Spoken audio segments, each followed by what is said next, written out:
In this starting scene, we see a beautiful demonic girl with horns and a furry jacket talking to a brave hero. She states that he should be hired in his castle and then shows him a paper with many conditions.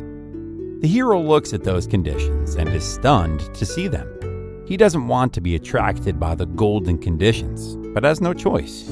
It all seems too favorable for him. Now we go back to 10 days when the king himself praised the brave hero Alan for his deeds.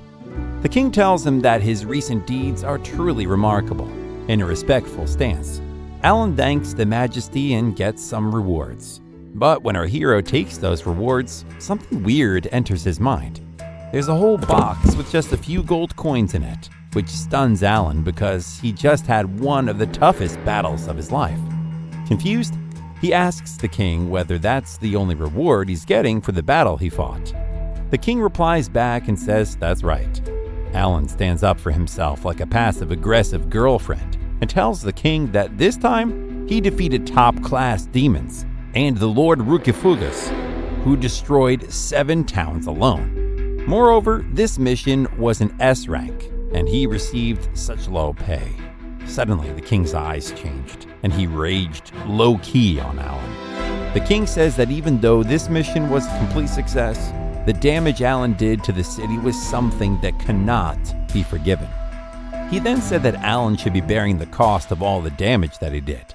But that's where Alan says that when he reached the town, the demon lord Rukifugus had already burnt the town and taken the lives of many. However, the king gets angrier, exploding on Alan, saying that he should have redirected his opponent to a better place and that it's not an excuse for not making it on time. The king then yaps more and says he's called the strongest hero and has some expectations to meet. Hearing all these manipulative talks, Alan moves away and is quite sad that everything has even occurred. Now we see some cunning elders coming to meet the king. The king then says that it's time to make a move. One of the guys says that resentment toward them is building up, and even though Alan is a hero, he's still human. They plan Alan's fate, which they cannot control any further. They talk about the fact that they must control Alan and the other heroes by removing their minds and emotions out of it, turning them into mere tools for the kingdom. As they're discussing the methods, we see one of the guys pitching an idea to the king. Back to Alan, he's beaten. Returning to his apartment, he throws everything and lays on his comfy bed. He's then greeted by a beautiful and gorgeous maid called Sarah. Alan dismisses her, saying that he just needs to rest and he will call Sarah again. He then thinks that we heroes choose not to have breaks, and in this era, where there are multiple demon kings, they have no way for peace and will keep fighting till the end, until all the demon kings are defeated. Alan thinks about the future, saying that it's just too far away. Moreover, a new king was born, and a total of 7 were confirmed. However, in their place, the number of heroes has already increased too. So every 2 days, a new hero is born, hinting that there are more heroes in this world than demons. Reading a newspaper, he says that the top 10 heroes are still the usual ones lurking around. At the top of the hero chain, we have Alan, who is considered the strongest. He's the only hero to be given the title of the strongest. However, just like any corporate slave, his salary is too low. He then thinks about the next mission and whether it's even worth it for him to work this hard. Alan thinks that he's on the harshest battlefield compared to anyone else. To make things interesting, many other heroes have fought weaker opponents than him to climb the ladder of success much faster. Interestingly enough, these guys also earn a lot of money and have luxurious lifestyles despite fighting complete potato cans. Alan then gets worried, thinking how long he could sustain like this. Now a butler approaches Alan, giving him the next mission after seeing the letter. Alan wonders if the F rank was mistaken because he's the strongest. Naturally, this type of mission would be assigned to a total rookie. While Alan wants to talk to the elders about this stupid mood, he must prepare for the mission and go to the Demon King's palace.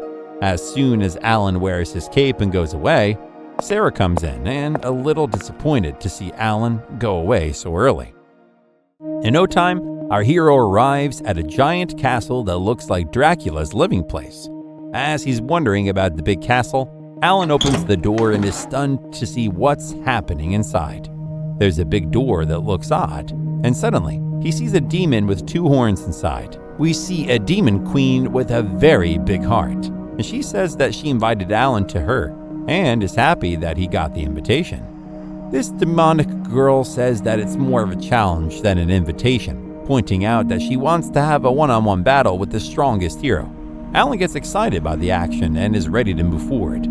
Then Alan says they can get started immediately, even though he's quite busy. He said it was his precious day off, but the queen wanted to fight him. But the demonic girl said that she had no intentions of fighting. Alan then asks why she bothered to call him there. The demon queen says she just wanted to scout him. She then continues saying that she wants him to work under her, and Alan is shocked. Alan says that he's a hero and that he has morals. This is all just foolishness, and he can't follow it. Then he starts firing up with magic attacks and says that they are enemies to each other, and that if he loses, everyone else will get killed too. He continues by saying that if she wanted to tempt someone with an offer like this, it should have been a rookie, and that's because she's a boss. Suddenly, the demon queen says that he's dissatisfied with his current position as a hero, and our boy gets a reality check. Alan is quite surprised to know that even though he hasn't told anyone about this situation, the demon queen seems to be reading other people's minds. She tells Alan that she cannot see through his heart, and that living in such a small town while receiving small pay must be quite hard for him. Then she throws a magic tool at our MC, saying that she can see the true feelings of a person using this. While it can only be used once, it is effective even when someone lives far away. The demon queen says that heroes are not just a kind existence, and that they must eat and rest to survive like normal humans. In other words, due to their purpose, they also demand rewards. In other words, if Alan were to continue as a hero like that, he would get worn out and ultimately give up. But Alan comes back with their heroic talks, saying that the demons only bring bad luck and suffering to their people, which is why they're tyrants who wield power for selfish reasons. But him, he is different. This seems like a straight-out Naruto talk. Given how Alan is acting, that's where the beautiful demon queen says her only goal is to coexist with all the species. This stuns Alan even more since he's really not used to anything like this. To top it off, the demon queen doesn't just want the coexistence of demons and humans, but many other species as well. She says that power is needed for ultimate coexistence, and she can't do it herself alone. That's why she wants the power of Alan, who's the strongest hero to ever exist. She even says that working with her will bring many benefits, including a higher salary, bonuses, 2 days off per week, and 10 days of paid leave from the start. In other words, he will have roughly 120 days of annual holidays, including other benefits provided. This seems like any corporate slave's dream. Now Alan is defeated, thinking these conditions are much better than where he works. But our hero is still in awe, saying that the likes of a demonic girl would never deceive him. She says that demons abide by their conditions, and if they can make a contract, that would be awesome. She then shows our defeated hero a form of condition, and he's literally on his legs wondering what to do now. Alan says that he would have accepted these conditions without regrets if he weren't a hero. However, he's still a hero. The demon queen says that if it's still not enough, all meals outside the castles will be free. She said that Alan would also have a personal servant, to which he thinks that she's the negotiation master by the way she's doing things. As they're talking, a huge explosion occurs, shocking Alan. Now we see other heroes arriving to help Alan, but the demon queen seems angry and annoyed this time. They ask whether she's the demon queen Lilith. She said she's an inexperienced, true demon queen. The new heroes seem to enjoy their encounter and can't wait to destroy Lilith. That's where our hero Alan tells everyone to leave everything to him, and that the new heroes should go away. Suddenly, one of the heroes stabs Alan, piercing a sword through him. One of the heroes reveals that their mission included eliminating Alan, which was the order from the king as he opposed the king himself. Alan says it's such a ridiculous request, so the king must make it. The low-ranking hero said that the reward for this is greater than he can imagine. He also says that Alan has become too strong, which is too troublesome to leave the underlings with. Then the hero says that it's all because of people's sake and his growing influence over everyone. That's a very big plot twist right there. Alan falls down with blood everywhere, as you can imagine. Now the heroes move toward the Demon Queen and want to defeat her for a good reward. Lilith is surprised to see such a bad omen for Alan and asks the heroes if they're even heroes. All of them are prepared to attack the Demon Queen, but suddenly Alan wakes up saying that they underestimate him a lot. The heroes are stunned to see the guy getting up, even with the worst stab wound you'll ever see.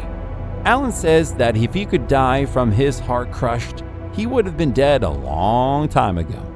His stab has already been healed due to the power of holy swords circulating throughout his body.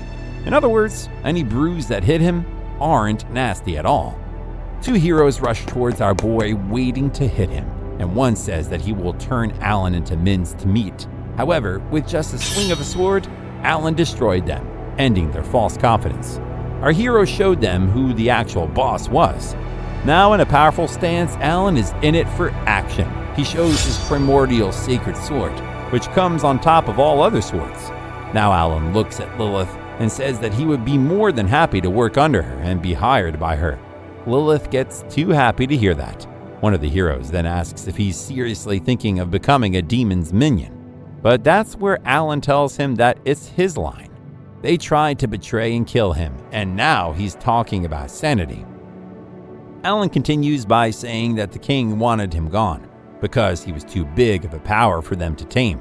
And when they couldn't tame him, they decided to get rid of him. So Alan asks one of the heroes who is the real demon lord here, including all of them.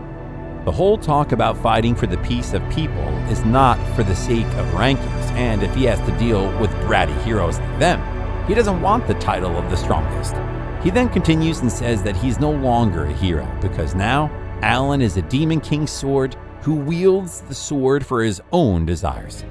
Alan becomes cold-hearted and all fuzzy, saying that he wants them to leave in under a minute if they no longer wish to die. Just looking at his overwhelming strength, they run away. Now, Alan thinks that even though he left his title and the kingdom, he feels incredibly light and refreshed suddenly.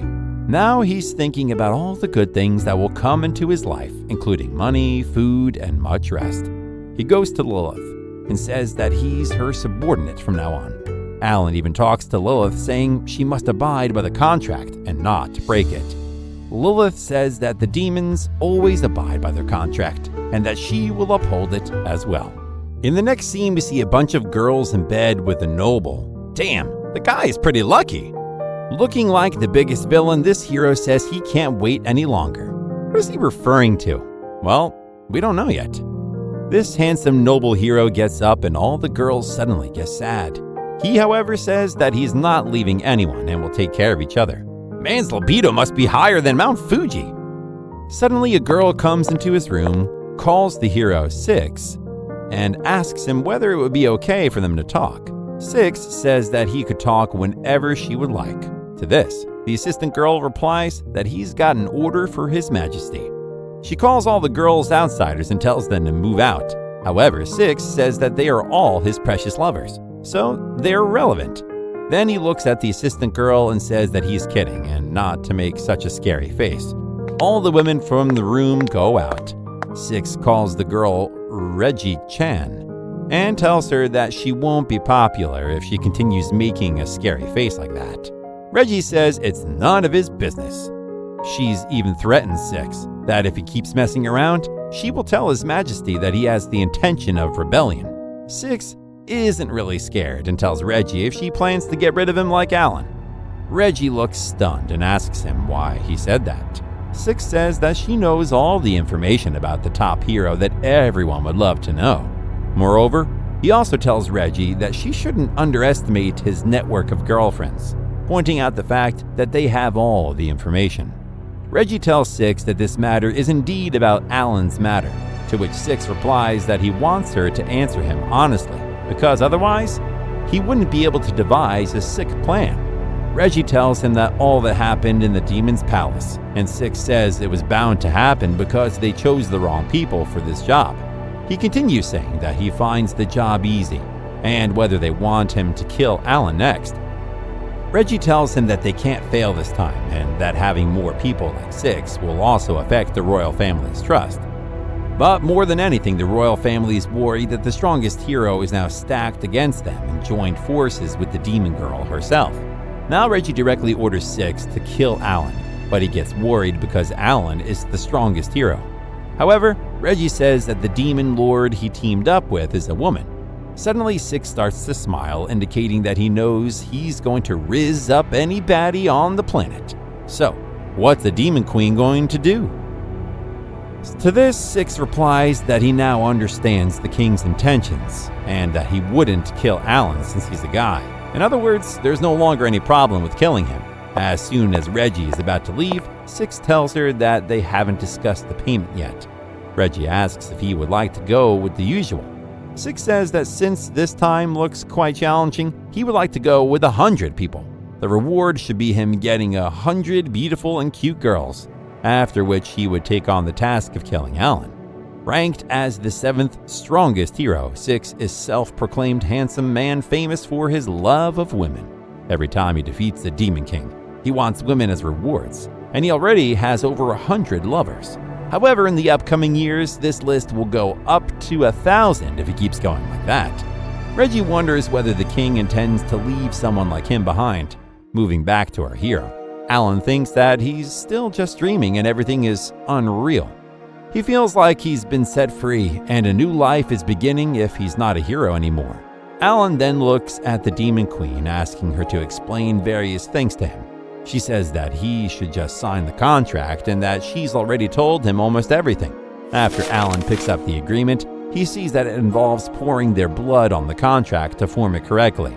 Then he looked at all the crazy conditions mentioned on the form but started talking about the matter concerning resignation. He says while he would not resign the contract, he wants to clarify some things. The Queen then asks Alan what some of the things he wants to ask her are. He tells Lilith that even if she is the Demon Queen herself, her magical powers appear weak and she looks like just a kid. In utter confusion, he says that he will need to accept that she's a demon lord. Lilith gets angry and says that she is a legitimate demon lord. Now Alan says that when she appeared earlier, she looked quite mature. Lilith tells him that it was her grown-up form. Alan gets fascinated by her ability, asking her whether she possesses the ability to manipulate time. She replied that it was her father's ability, and it is revealed that her parent was a demon king himself.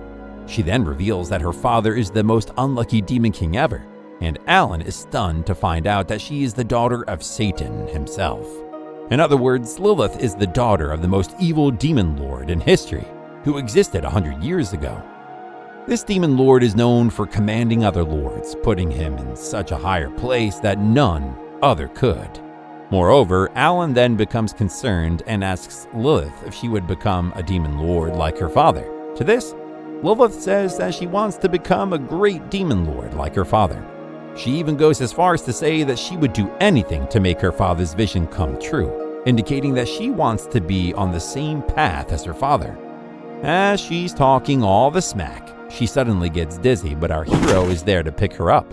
Alan then puts Lilith to sleep and goes to his room to rest. The next day, he goes to her room just to find out that Lilith is still sleeping. He goes to wake her up, but Lilith calls out our hero a father. Alan then calls her that he's a hero and not her demon father, and to this, Lilith suddenly acts different, saying if he's done lewd things to her in her sleep. However, our hero replies and says that he doesn't have any interest in a wimp like Lilith.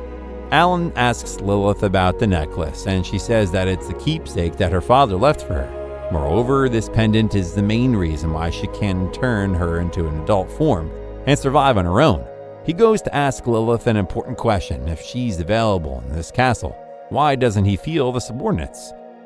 She replies by telling him that they are here. Of course, Lilith reveals that the amount of staff she has here is 200 people, which stuns Alan.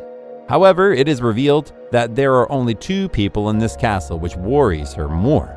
Lilith starts ranting that one of the people she had went out on a journey for self-discovery, while the other one went to research things but hasn't returned in over a decade. In other words, it's actually just our hero who is present and is her only subordinate in the castle. Alan then wonders if demons have a long lifespan. 100 years is like 10 years for humans. Suddenly, Alan pats Lilith, which kind of turns her on and starts acting all cute with our hero. He looks at Lilith with an interesting face and tells her that being in this castle alone must be boring. So, will he sign the contract now?